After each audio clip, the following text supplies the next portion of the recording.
Kim Jong-un accumulates a fleet of luxury cars. Mercedes Maybachs, Rolls-Royces, and Bentleys park beside the palaces like movable trophies of power. Armored private trains, lined with expensive wood and equipped with satellite communications, serve him for travel with pomp and isolation from the people. Yachts worth tens of millions of dollars anchor off the coasts, symbolizing luxury in a country where many families barely have enough to eat each day. A fleet of private planes and helicopters transports him and his court within and beyond the city, bypassing ordinary airports and traffic restrictions. The construction of residences in various corners of the country continues without interruption. It is estimated that he has more than 15 of them, each more ostentatious than the last. Exotic food reaches his table by airplanes. Lobsters, caviar, and top-quality alcoholic beverages appear there regularly despite the scarcity among the population. The collection of Swiss watches amounts to hundreds of millions of dollars and gleams on the wrists of generals and guests of the regime during banquets. Luxury furniture and carpets imported from Europe fill the palace halls, creating a mise-en-scène of wealth separated from the daily poverty of citizens. Private cinemas in the residences allow him to watch propaganda films in comfortable conditions, away from the eyes of the people and controllers. He reaches into his supplies for exclusive spirits, cognacs, whiskeys, and top-shelf bottles that cost as much as the annual salaries of thousands of families.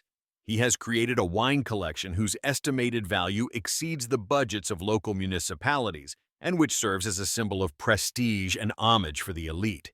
He imports the most expensive Cuban cigars, which are smoked in hidden chambers during private banquets, and their scent masks other deprivations. In the palaces, he designs gilded bathrooms with marble and precious faucets, transforming private spaces into royal temples of comfort. He brings horses from Europe to private luxury studs, where selected herds serve as ornaments and proof of status before foreign guests.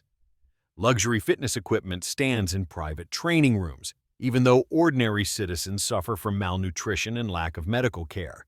Giant water parks rise in the capital. Their gates remain closed to the average resident, serving only elite amusements. He creates high-standard ski resorts to which ordinary Koreans do not have access, because entrance and costs are strictly limited. He organizes propaganda festivals with the participation of tens of thousands of people, where the spectacle is meant to evoke the unity of the nation and the glory of the leader. He brings foreign basketball teams for exhibitions to amaze the crowds, while mass sport for ordinary citizens remains inaccessible. He buys top-class audio equipment from renowned brands so that the sound of ceremonies, speeches, and concerts comes across as impressive and theatrical for show. He imports computer games and consoles, forbidden for the majority, so that the elite can enjoy entertainment banned for the ordinary child. He brings exclusive desserts and chocolates from Europe that appear on the tables of delegations and guests, masking the citizens' nutritional constraints. He builds golf courses available only to a narrow elite, where play is not a sport, but a political ritual and an element in creating social hierarchy. In hidden residences, he maintains private casinos where the stakes are high and losses serve as a quiet exchange of wealth and influence. Generals receive luxury watches as bribes and rewards, which cements loyalty, makes the hierarchy dependent, and entwines power with boundless consumption. He imports designer clothing, suits from Italy and Switzerland, so that clothing becomes another means of manifesting status and power. Collections of sports cars, Lamborghinis, and Ferraris appear in the clan's garages as proof of unlimited consumption and extravagance. Fireworks displays are organized for millions of dollars to enchant the crowds and hide economic problems under the glare of color and sound. He erects gigantic monuments and mausoleums in honor of the dynasty, investing in concrete and stone that are meant to last longer than human memories. He finances military parades with thousands of soldiers and equipment, where the display of force becomes a nightmarish smokescreen for the country's real needs. He maintains palaces of culture and stadiums as scenery for diplomacy and spectacles, to show visitors a carefully crafted image of modernity and control. He commissions gigantic mosaics and portraits of his image that cover the facades of public buildings and transform space into a cult of the individual. He maintains luxury schools available only to the children of the elite, where education becomes a privilege of birth rather than of talent or work. He organizes parades as costly as the annual budget of a small town to eclipse real expenditures and focus attention on the spectacle of strength and unity.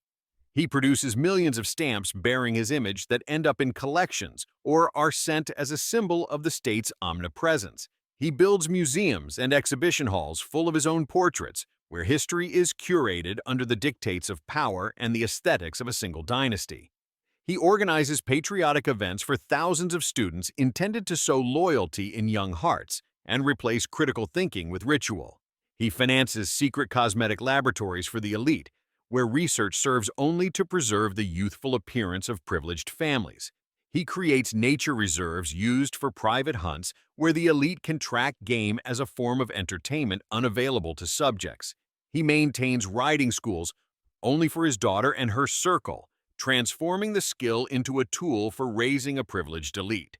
He finances costly journeys in private trains, symbolic and splendid, that underscore isolation and separation from the ordinary life of the nation. He employs hundreds of bodyguards to protect one person, maintaining an army of shadows meant to safeguard the leader's privacy and security. He invests billions in the nuclear program instead of in agriculture and food, which translates into dramatic budgetary choices and state priorities. He launches hundreds of ballistic missiles, often for propaganda purposes and demonstrations of force, showing power and threat instead of improving the citizens' welfare.